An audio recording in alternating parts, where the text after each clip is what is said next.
Goed, net voor ons begin, dat gaan ek net vir ons bid. Here, ons is al 'n eind in die nuwe jaar in. En skielik dink ek weer so hoe my pa gebid het by aanddienste. Here, die dag is verby. Die nag het gekom en ons gebed is bly by ons. Maar ons kan ook sê, Here, verlede jaar is verby. Selfs 'n groot deel van hierdie jaar, of 'n deel van hierdie jaar is verby. En ons gebed is, bly by ons. Here, u teenwoordigheid. Dit draai so in my hart en in my gedagtes in die laaste tyd, u teenwoordigheid. Here, ek wil bid dat u die sluiers waaronder die kerk die plastiek wegsteek in ons lewens, alles wegsteek net om weg te kom daarvan of die leuen te vertel dat u teenwoordig is in ons lewe. Here, soos ek die afgelope tyd vir u vra, Vader, wil u die boks waarin ek u geplaas het, wil u dit oopbreek, wil u uitbreek uit hierdie raamwerk, hierdie hokkie waarin ek u geplaas het en dink dat dit God is. En wil u alles in my en in my denke oor u kom wegneem wat nie van u is nie. As ons na die wêreld kyk, Here, dan sê u ons moet kyk na die vrye boom wat bot, en dat ons moet weet dat die tyd naby is, Here Jesus, vir u wederkoms. En wil u ons gereed maak, wil u ons waaksaam hou, en ook vanoggend, Here, die agenda net in u hande neem, en die res van die jaar ook. Ek kan bid u daarvoor, in Jesus se naam. Amen. Ek het gedink om te begin met 2 Kronieke 7 vers 13 en 14, want die vraag op die oomblik vir my en vir 2025 is, soek ek meer kennis van die Here of soek ek meer van die Here? Soek ek hom en sy teenwoordigheid? Met ander woorde, as ek alles wegvat, is dit God, is dit Jesus, is wat ek soek, maar sy teenwoordigheid. Nie wat ek van hom kan kry, of wat hy vir my moet doen nie.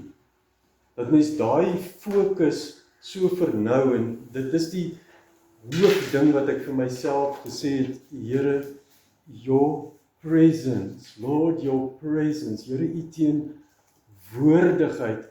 Want ek sê vanmôre vir Hannelie, baie keer in die kerk, met al die klank en met al die ligte, en by een van die gemeentes hier naby is ek verantwoordelik vir baie van wat hulle tans doen.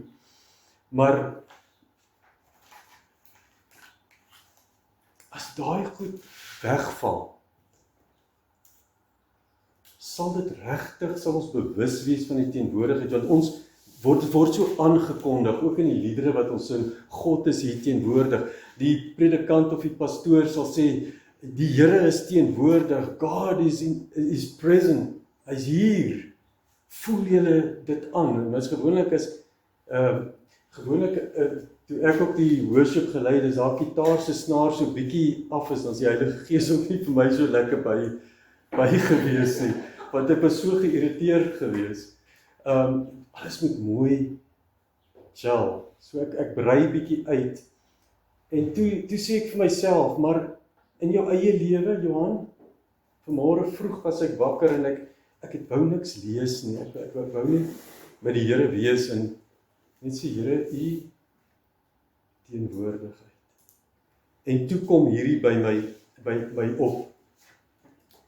As ek lees uit die ou vertaling, as ek die hemel toesluit, onthou dis nou die agtergrond is, Salomo het die gebed gedoen en die tempel is ingewy.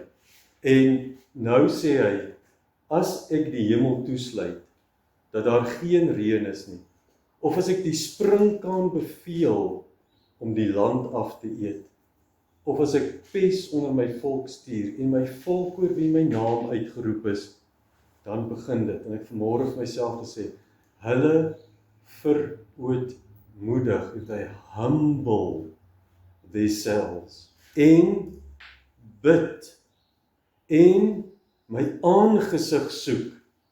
Sien julle, dis nie my hande nie. Dis nie my hande nie. Ons kan nog die Here se voete waar hy gaan na die nasies toe soek, maar hier staan nie sy hande nie. My aangesig soek. En as jy dit gesien het van God, gaan daar 'n proses wees van en hulle bekeer. Die Nuwe Testamentiese woord is mos metanoia.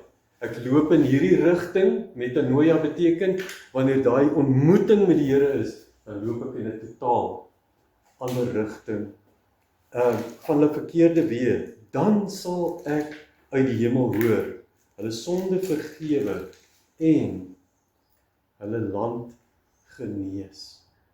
En wie van ons het nie daai genesing, daai aanraking van die Here nodig nie. En voor ek nog by die 3 sake kom, net 2 skrifgedeeltes oor die teenwoordigheid van die Here. Geloof is, as my antwoord is, ek soek die teenwoordigheid van die Here, dan sê Romeine 10 vers 17, die geloof is dus uit die gehoor, komma, en die gehoor is deur die woord van God. Met ander woorde, hier is iets van, ek moet hoor. Maar na die komma, ek kan, dit wat ek hoor, moet in lyn wees met die woord. En dit is waar ek voor die Here op die oomblik sit, die hoor gedeelte. Hoor ek daai stem nog? Hoor ek? Is daar genoeg tyd? Die ander een is, om dit dan te doen is, maar soek eers die koninkryk van God en sy geregtigheid. Weereens, soek sy teenwoordigheid, soek hom, en hy sal die res byvoeg. Daar sal voorspoed wees, ja. Dis nie dat ek teen voorspoed is en nou alles wil afskryf nie. Ja, daar gaan voorspoed wees. Want die voorspoed gaan kom uit hierdie intimiteit. Nou voel dit al klaar of ek preek en ek wou nie preek nie. Maar hierdie alles sê ek as inleiding om te sê, waar gaan ek begin? En vir my was dit so 2 weke terug. Jensen Franklin Free Chapel Church, hulle 3 weke Daniel vas aan die begin van die jaar. En ek het van sy preke gevolg en toevallig, toe kom ek weer op hom af en ek het saam met hom ingeval, want dan as jy registreer, dan vra ek, hoekom wil jy dit doen? Toe sê ek daar, en ek het dit vir Hanlie hoeveel keer gesê, my gebedslewe is non-existing, soos dit in die verlede was. Toe ek amper ure voor die Here, byvoorbeeld vir hierdie groep, vir die stad gebid het, en in my, nou kan hy sê, ja, ag shame, arme Johan, hy was so siek geweest, en verlede jaar moes hy so hard studeer, want hy probeer 'n praktyk aan die gang kry. En dan word jy stil, en dan begin die Here jou ontmoet, en hy wys vir jou, jy het so uit jou eie krag, het jy hierdie goed gedoen, en ek het so 'n lysie gemaak, van wat ek probeer het, en volgens my het daar niks van gekom nie. So, dit is hoe ek op hierdie, waaroor ek ook wil praat vandag, 3 sake, om aan die Here te offer. En ek gaan praat uit Deuteronomium 18 vers 1 tot 3. En ek lees nou uit die 2020 vertaling, want julle sal agterkom, ek gee die skrif uit verskillende vertalings, want ek het gaan kyk, watter vertaling is vir my die naaste aan die grondtale waaruit dit kom. En hierdie was, saam met die ou vertaling, was dit vir my nogal veilig. Die Levitiese priesters, die hele stam van Levi, sal nie 'n aandeel of erfenis hê saam met Israel nie. Onthou, elke stam het 'n stuk grond gekry. Dis vir hulle almal uitgedeel. Maar die Levitiese priesters het nie grond gekry nie. Hulle het niks eintlik gekry nie. Van die besondere gawes aan die Here en wat aan hom behoort, moet hulle leef. Hulle sal geen erfdeel saam met hulle volksgenote ontvang nie. En dan hierdie sin, die Here is hulle erfdeel. Julle, as jy kan kies tussen 'n stuk grond en die Here, as jy kan kies tussen voorspoed op aarde en die Here, en dit is wat iemand uit Iran gesê het, 'n getuienis, daai sheep amongst wolves, video's wat op YouTube ook is. Toe vra hulle vir hom, as jy hier uitstap, weet jy kan gearresteer word, weet jy kan tot 50 jaar in die tronk gesit word, of 25 jaar. En hy het hom gesê, yes I know. But what is 25 years in prison compared to eternity with Christ? En ek het nie daai uitkyk op die lewe nie, want dit is te gemaklik. En die ongemak wat ek beleef is dinge wat ek dink in hulle omstandighede nie as ongemak gesien word nie. Ek praat net van my persoonlik. Die Here is hulle erfdeel soos hy hulle beloof het. Want hy het gesê, die Levitiese priesters vervang die eersgeborenes wat aan die Here geoffer moet word. Die Levitiese priesters. Die priesters is geregtig op die volgende van die kant van die volk, wanneer hulle offer. Dis die volgende woord, offer. Ons hoor in die kerke, en ek preek dit en sê dit en praat dit baie, genade. Genade. Maar in hierdie genade lewe is daar 'n offer wat gebring moet word. En hierdie 3 dinge waarna ek vandag gaan praat, is die offer wat moet plaasvind. Hy sê, wanneer hulle offer, onthou nou bring hulle dit na die tabernakel of die tempel toe, of dit nou bees of kleinvee is, hulle moet vir die priester die blad of die skouers, al 2 wange wat ook die kakebene insluit, en die maag gee. En nou gaan ek oor hierdie 3, die skouers en die blad, die wange en die kakebeen en die maag praat, want in die Ou Testament het ons skadubeelde. Die priesters is 'n skadubeeld van Christus as die priester. En hierdie offers wat gebring word, Jesus het die offers gebring, alles wat in die Ou Testament as skadubeelde is, het Jesus reeds kon vervul. So hierdie 3 goed, hoe ek dit vandag gaan toepas is, ek moet hierdie offer bring, dit wat hier op my skouers is, dit wat teen my wange skuur, en die aptyt van my maag sal moet verander. Nou, as ons gaan kyk, ek sê dis alles skadubeelde. Met ander woorde, wat ons nou gaan doen is, die offer word ek vandag, en wat bring ek voor die Here? En as hulle daai offer daar gebring het, dan vat jy dit nie weer huis toe nie. Dis 'n offer. Dit is klaarmaak.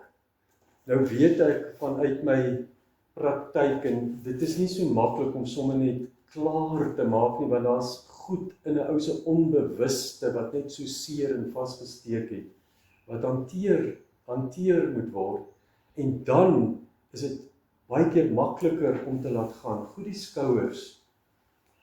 Die skouers is Matteus 13, waar daar gepraat word van die saaier. dan staan daar in vers, ek dink is 22, dan sê hy, dit is die bekommernisse en die verleidelikheid van rykdom, wat daai saad vat en dit verstik. Met ander woorde, op jou skouers, as jy dink aan verlede jaar en tot nou toe, wat eintlik die Here aan die Here geoffer moet word, is daai laste, daai swaar wat op jou skouers is, wat jy net wil sê, Here, ek kan dit nie meer dra nie. Vir 2025 gaan ek dit nie dra nie, wat ek kan nie, wat ek wil dit aan U kom afgee. Weet julle, 1 Petrus 5 vers 7 staan daar, werp al julle bekommernisse op hom, want hy sorg vir julle. Wat gebeur hier?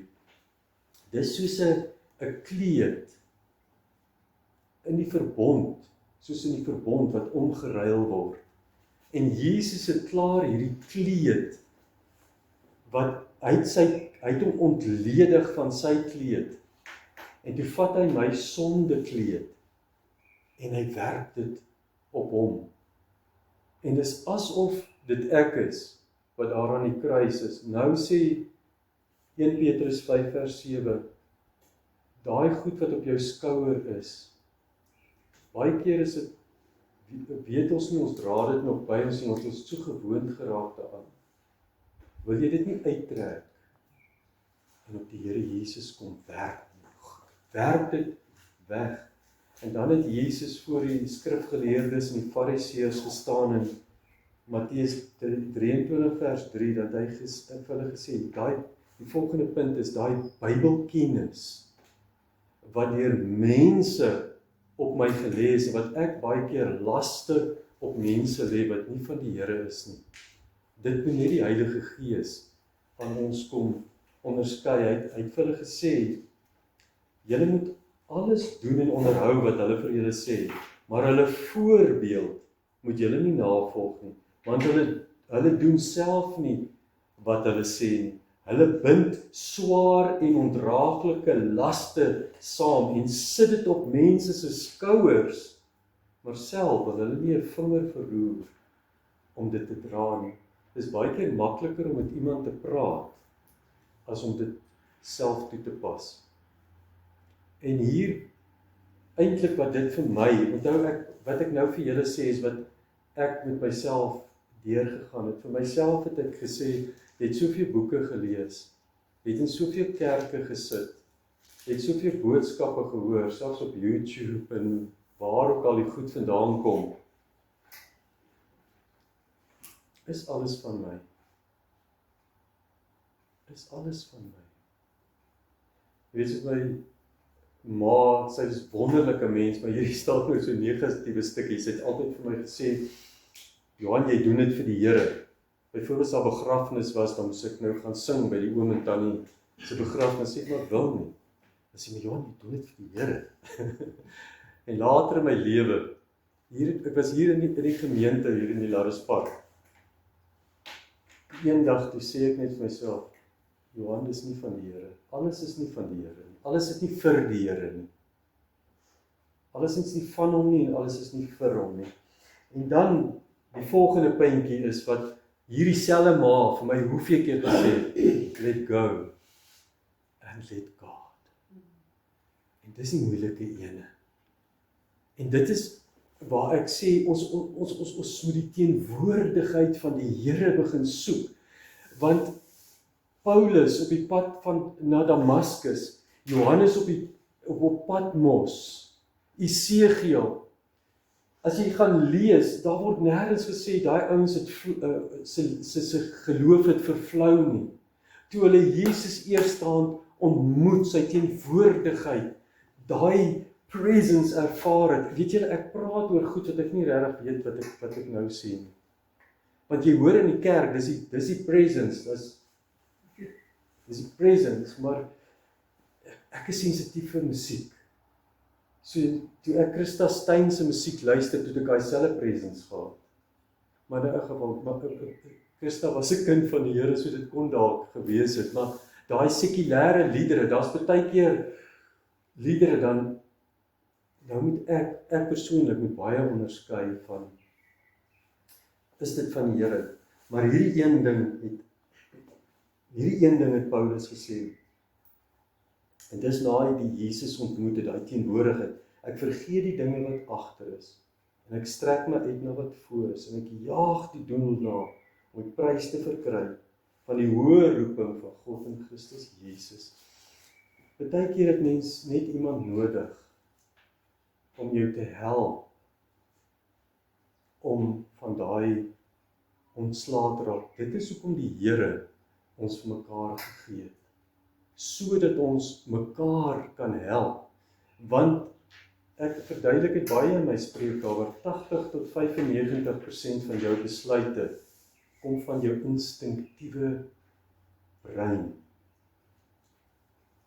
wat jou hele senuweestelsel, jou hele liggaamsgeheue kom.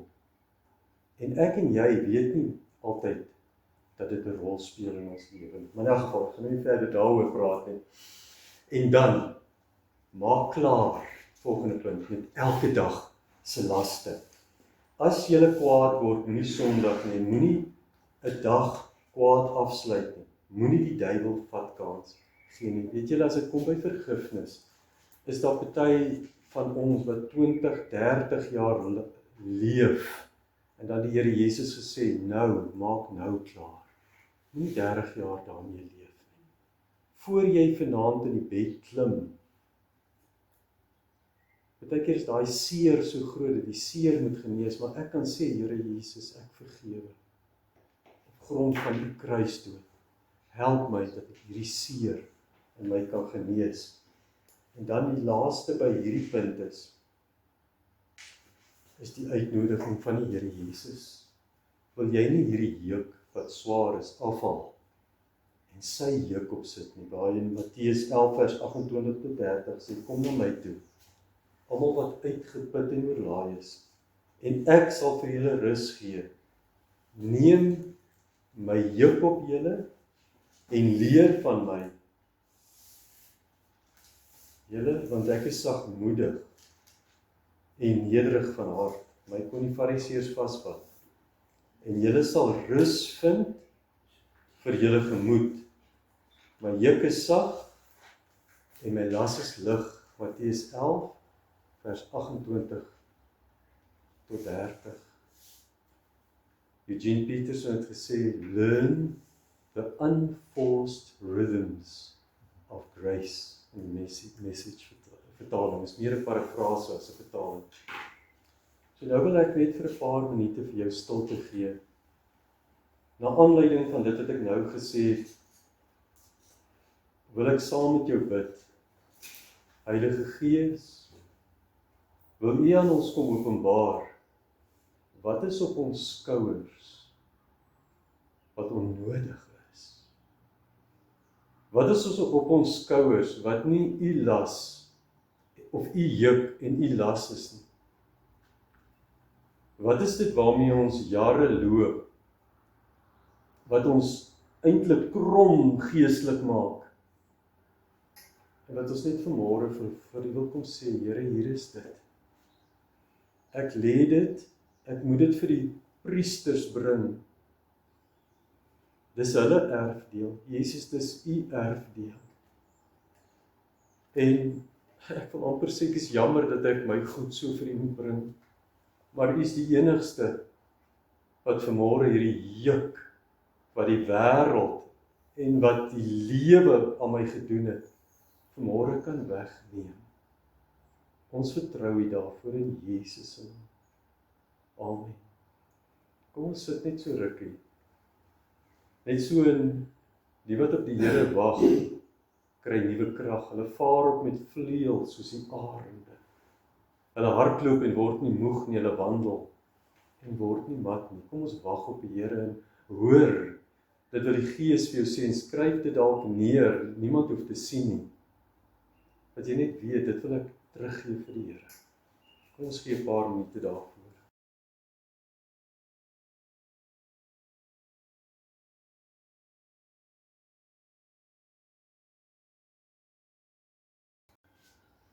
Ek bid net dat U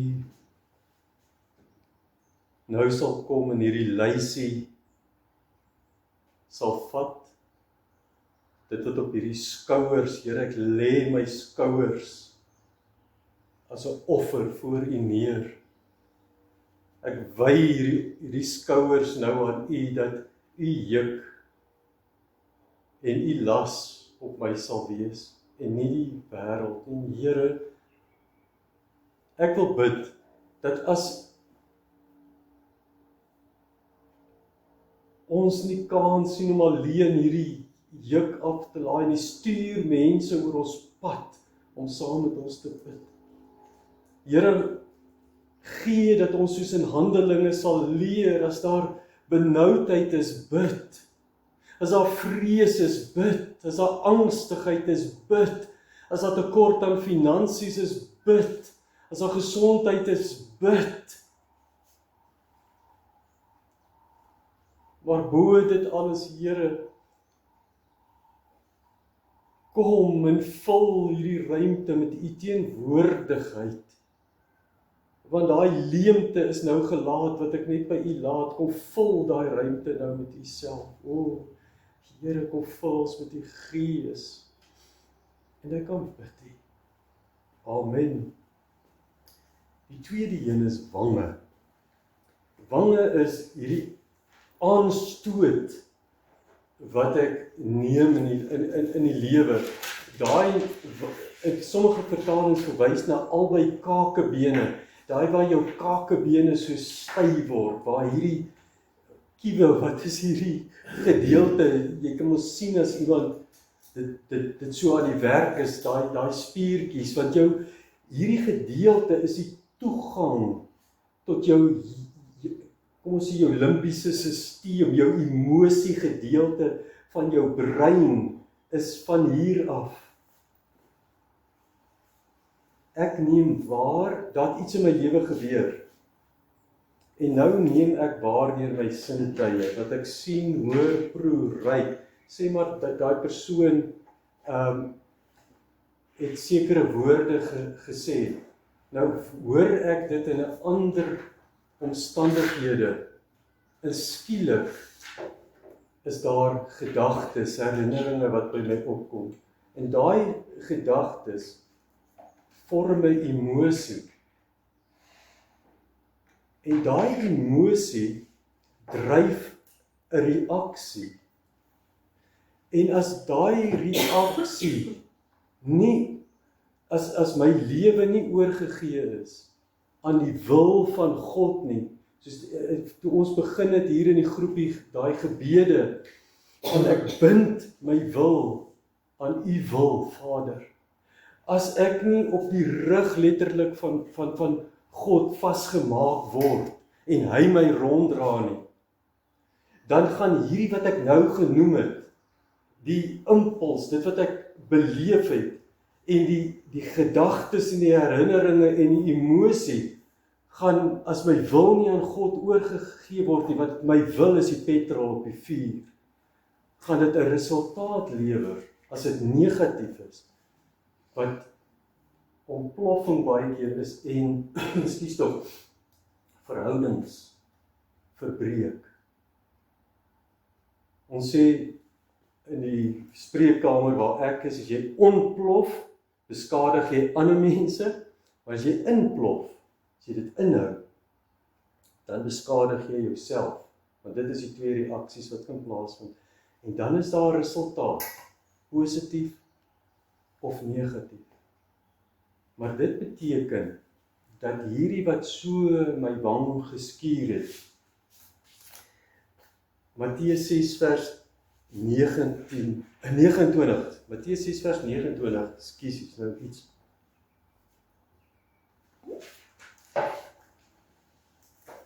Sê Jesus, min of meer hierdie woorde, was nie by gewees nie. As iemand jou op die regterwang slaan, draai ook die ander wang.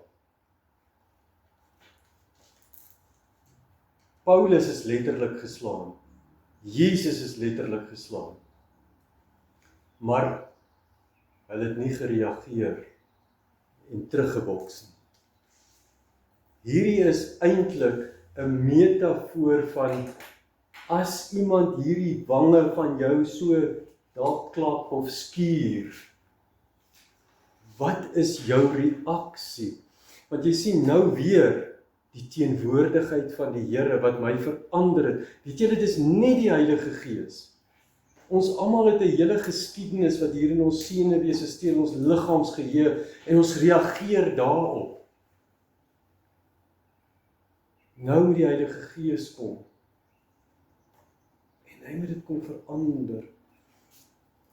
Wie 'n oortreding bedek, wat hierdie klap nie reageer nie, soek liefde. Maar hy wat 'n saak weer ophaal, skei vriende van mekaar. Sê Salomo in Spreuke 17 vers 9. Die ESV was vir my so mooi. Whoever covers an offense seeks love. Wie aanstoot los. But he who repeats a matter separates close friends. Dan sê Kolossense 3 vers 12 tot 15, julle is die uitverkore volk van God. Nou, dis my identiteit, né? Dis deel van my identiteit. Ek is deel van I'm chosen. Ek is gekies, uitverkore volk van God wat hy agape jou. Hy agape jou. Hy het jou nie net lief nie, hy is liefde en hy wil in jou leef. Daarom het julle meer lewend, goedgesind, nederig, verskriklik reageer, sagmoedig en verdraagsaam wees. Julle het my nog nie gesien in die verlede nie. Ek is so dankbaar dat die Here geduld met 'n mens het en 'n pad met 'n mens loop. En al wat ek vir die Here vra is, Here, ek weet U kan my vergewe, maar ek vra net, herstel die mense wie in my vasgeloop het. Weet julle, vergifnis is my een ding, maar restituisie, dat die Here net sal herstel in ander mense se lewens, maar julle sal nie heeltemal my konteks verstaan nie. Bo alles moet julle mekaar lief hê. Dit is die band wat julle tot volmaakte eenheid saambind en die vrede wat Christus gee, moet in julle lewens die deurslag gee. God het julle immers geroep om as lede van een liggaam in vrede met mekaar te lewe. Wees altyd dankbaar. Kolossense 3 vers 12 tot 15. Wees geduldig met mekaar en vergewe mekaar. Here, maar julle bedoel ek, as mens nie die laste afgelaai het nie. En jy het nie hierdie woord, soos Madame Gouillot sê, herkou dit, al vat jy net hierdie stukkie en herkou dit, dat dit deel word van jou liggaamsgeheue. Jou procedural memory, dis soos gitaar speel en klavier speel en kar bestuur. Jy kan dit nou doen. Dan word dit so. En dan net die laaste skrif vir hierdie gedeelte, Matteus 5 vers 43. Julle het gehoor dat daar gesê het, jy moet jou naaste lief hê en jou vyande moet jy haat. Maar ek sê vir julle, julle moet julle vyande lief hê en julle moet bid vir die wat julle vervolg. Ek dink Lukas gaan verder, hy sê nog, jy moet hulle seën ook, en jy moet vir hulle goed wees, want daar's 4 goed wat hy sê. Jy moet hulle lief hê, jy moet vir hulle bid, jy moet hulle seën, en jy moet goed wees. Dit is net teenoorgestelde van die wêreld en wat die wêreld aan jou doen. So dit is nie so maklik nie, maar nou sê die skrif vir ons, hierdie wange, daai offense, daai aanstoot, daai krap van mense, wil jy dit ook vandag tabernakel of tempel toe bring. Meer nog, voor die troon van die lewende Here, as jy sien, die deur is oopgemaak in die hemel, en op die troon is daar iemand, gister toe ek ook bid oor hierdie goed, Ek probeer in my gedagtes naby die troon kom, want ek wil in sy oë, probeer kyk om net vir hom te sê, dit is so seer wat hulle aan my doen. Dit is so seer, maar ek weet, hy was soos 'n lam gelei ter slagting, en het nie 'n mond oopgemaak nie. Onthou, hy was nie 'n lammetjie nie, hy was Jesus. Die Heilige Gees is uitgestort soos 'n duif, hy was nie 'n duif nie. Heilige Gees is nie 'n duif nie, julle. Dit is baie meer as 'n duif.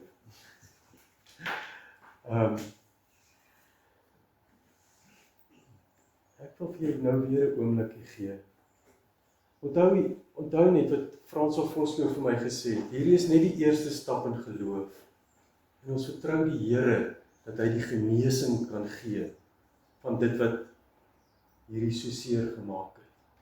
As jy daai naam of daai insident neerskryf, weet nie, dis die eerste stap. Here, ek weet nie hoe ek dit gaan hanteer verder nie, ek weet nie hoe die genesing gaan kom nie, maar ek kom en ek sien nie op die troon, en ek sit dit vandag hier voor die troon, voor die neer. Jim Simbel het gesê, bring them to the throne and God will touch them.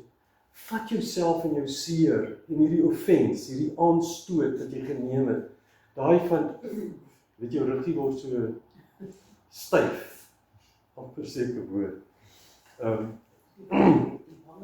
En dan stap jy so, jy voel hom ons, die kaak voor jou. Was so lief vir jou.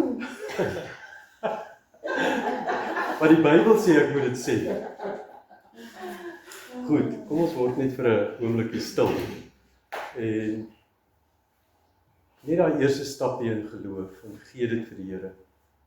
Heilige Gees, wat is op die hart om die kinders vry te maak vanoggend? Vry te maak van hierdie aanstoot, van hierdie krappe wat hulle op hulle wange gekry het, en wat so die emosies vasvang. So tot die voete kom neer lê.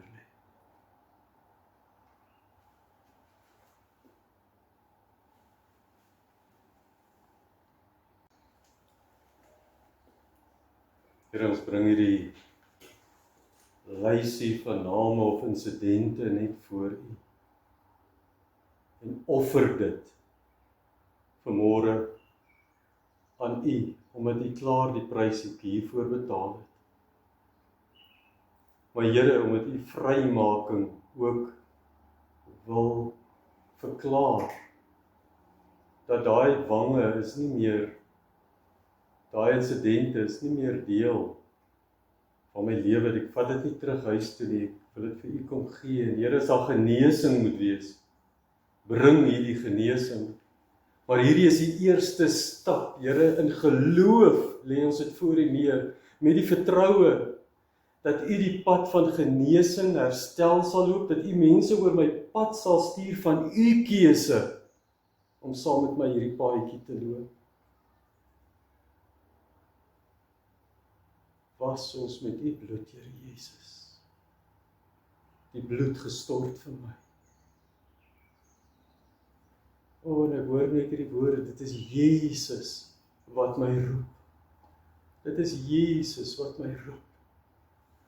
O, Here Jesus, dat ons die roepstem sal hoor van vrymaking ook, dit is volbring. Dankie daarvoor. Amen. Goed, en dan net die laaste een, as ons nou praat oor die maag. Die maag is, as ek byvoorbeeld hierdie teks, Matteus 5 vers 6 lees, gelukkig is die wat honger en dors na geregtigheid, want hulle sal versadig word. Geregtigheid. Geregtigheid is God se koninkryk, God's rule on earth. Dit is waar die Here regeer, is geregtigheid. Ek dink nie ons mense sal ooit die volle omvang van geregtigheid besef nie. Maar as ek 'n stapie verder neem, die geregtigheid wat ek soek is eintlik dan weer eens, as ek terugkom waar ek gesê het, die honger na die teenwoordigheid van God. So, as ek my maag na die Here toe bring, dan is dit my aptyt wat moet verander, want wat gaan gebeur as my aptyt volgens die geregtigheid van God is?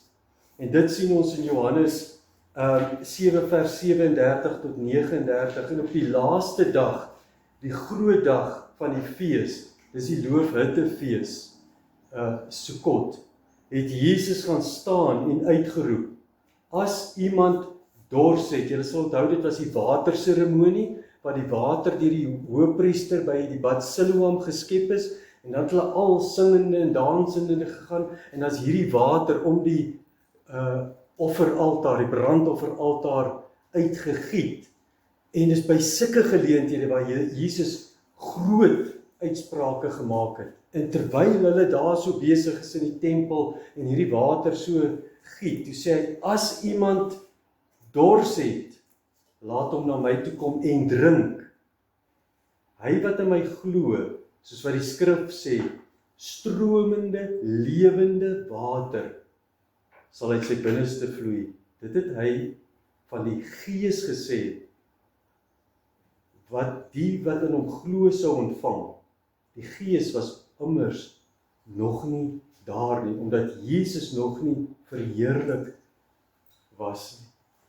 Met ander woorde, my aptyt moet verander. Waarmee vul ek my gees? Waarmee voed ek my gees, selfs my siel en my liggaam? Waarmee is ek besig? My tyd. Benut ek dit sinvol volgens die gawes en talente wat die Here vir my gegee het? Maak ek tyd om te luister? Eintlik het ek die begeerte gehad om hier te kom en vir julle te sê, kom ons sit net. Kom ons wag net op die Here. Kom ons doen niks, ons sê niks. Dat byvoorbeeld Johan uit die prentjie kan kom, dat ons almal net sit en wag, want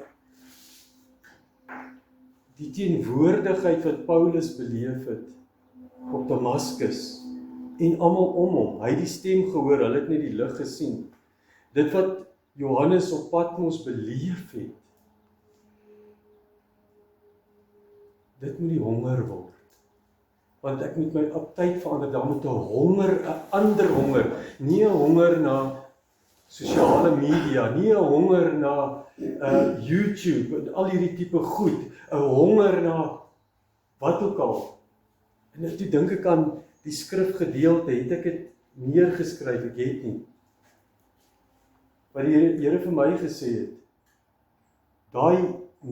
die disippels wat nie die duiwels kon uitdryf nie, toe sê Jesus vir julle klein gelowiges, julle het nie geloof nie, maar hy sê, hierdie dinge, ek weet dis vers 21 wat nie meer in al die Bybels is nie, hierdie dinge sal nie uitgedryf word, dan party stop by gebed. Maar as jy in hierdie 2020 vertaling sê, die 1 MSS, dis die ouens wat byskrifte en goed en uitgehaal en teruggesit het, sê, sonder vas en gebed. Daar's sekere dinge wat nie gebreek sal word nie. My biddeloosheid, het ek geweet, gaan nie gebreek word as ek nie vas en bid nie. Ek kan nie meer so ver van die Here volgens hoe ek dit sien leef nie. Julle sal nou dink ek het vreeslik gehoreer en sulke tipe goed, maar dis nie dit nie. Dis hoe ek vir jou gebid het in die verlede. Dis hoe ek vir die nasies gebid het in die verlede. Dis hoe ek vir my broers en susters, en wat ek vir die Here baie sê, Here, bewaar my broers en susters reg oor die wêreld van misleiding. Daar moet 'n honger kom, so my aptyt moet verander. Ek moet my dieet verander, en ek het vir Hanlie nou die dag gesê, weet jy, ek dink hierdie kan 'n lewenswyse word. Om sekere goed, I'm not gonna do it anymore. Want die Here en my verhouding met hom het dit nie meer nodig nie. Want daar's een ding, hoe meer jy soek hierna, soek na die Here, nie na wat hy vir jou gaan doen, of waarheen hy jou gaan stuur, en hoe jou roeping gaan uitspeel nie. Hom. Net daai basiese ding, Here Jesus, U, dis wie ek soek.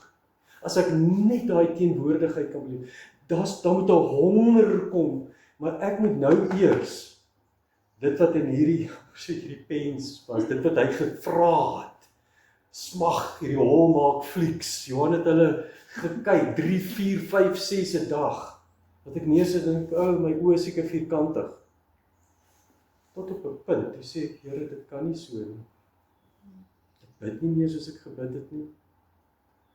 Hoe moet jy uit die oorvloei van jou lewe leef tussen ander mense, is daar niks as vir oorvloei nie. Jy is die vaaldam kry dit reg.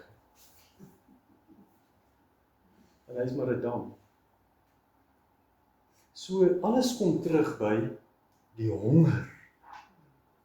Nou, iets wat ek nou gebruik, wat ek nie regtig honger voor is nie. Mense gebruik dwelms. Mense loop met kristalle om hulle nek, omdat hulle soek na 'n hoër iets om hulle te kom help. Want hulle het hierdie honger. En as ek en jy nie die voorbeeld word van hierdie honger na geregtigheid, na Jesus Christus, na Vader, Seun en Heilige Gees, hoe jy die drie eenheid sien, hoe gaan die wêreld dit sien? Dit is wat iemand gesê het, gaan evangeliseer die wêreld, en as dit nodig is, gebruik woorde. So, dit gaan nou, wat bring ek bring hierdie hele maag, alles wat hierdie bees of skaap geëet het in die verlede, sê Here, sorteer U my geestelike dieet uit. Gee vir my 'n nuwe honger, en dis wat ek vir die Here begin sê het, Here, U is in hierdie boksie, van my dogma, hoe ek groot geword het, hoe ek op 'n Stellenbosch Universiteit geleer het, hoe ek boeke gelees het, hoe ek daarna gestudeer het. U is in hierdie boksie, maar breek net uit hierdie boks uit asseblief. Breek net uit hierdie boks uit. Wees God. Maar nou moet ek en jy eers kom na luister na die Here, tyd vir die woord. Maar Here, ek kan my verbeel, ek het 'n gebedslewe, ek kan my verbeel, ek verstaan die woord, maar dis sonder die teenwoordigheid van die Here. Dis daai teenwoordigheid, daai presence, en dan vanuit dit sal die stromende lewende water, liefde, vreugde, vrede, geduld, vriendelikheid, goedheid, getrouheid, nederigheid, selfbeheersing begin vloei. 'n lewe van aanbidding binne die koninkryk van God, want ek leef, as ek 'n sirkel moet trek, om hoe ek leef binne die koninkryk van God, en binne hierdie sirkel is my lewe met al die aspekte. Ek behandel dit deesdae met persone wat by my in die spreekkamer kom sit, en te sê, kom ons kyk na jou lewe, hoe gebalanseerd moet dit wees. Hoe moet jou lewe raak, of die koninkryk raak aan elke aspek van jou lewe. So nou, die begeerte is die strome lewende water, maar die blokkade op die oomblik is my aptyd. Julle weet hoe jou aptyd op die oomblik lyk, hoe jy jou gees voed, hoe jy jou siel voed, selfs jou liggaam voed, hoe pas jy jou liggaam op, maar hierdie gaan vir my oor, hier uit my binneste, onthou al die senuwee kom hier by my maag by mekaar, dis hoekom jy 'n knop op jou maag het as jy gespanne is, vanuit dit moet lewende water vloei. So as jy nou stil word, Here, of wat ek liewer bid, Heilige Gees, kom openbaar aan ons, wat is in my geestelike dieet, wat sal moet verander, want dis op die oomblik ten koste van ek en U. Ons soek U teenwoordigheid, ons soek U, sodat lewende water uit ons binneste sal vloei. Kom wys vir ons nou in hierdie paar minute, in Jesus se naam. Amen. Ek gaan nou weer 'n paar minute gee en dan sluit ons hierdie af.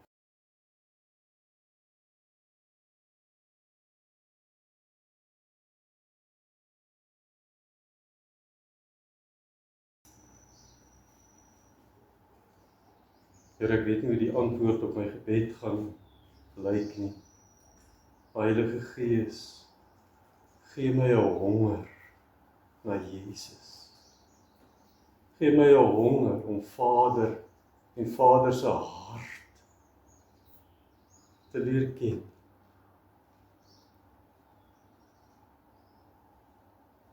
Kom verander my dieet, my geestelike dieet.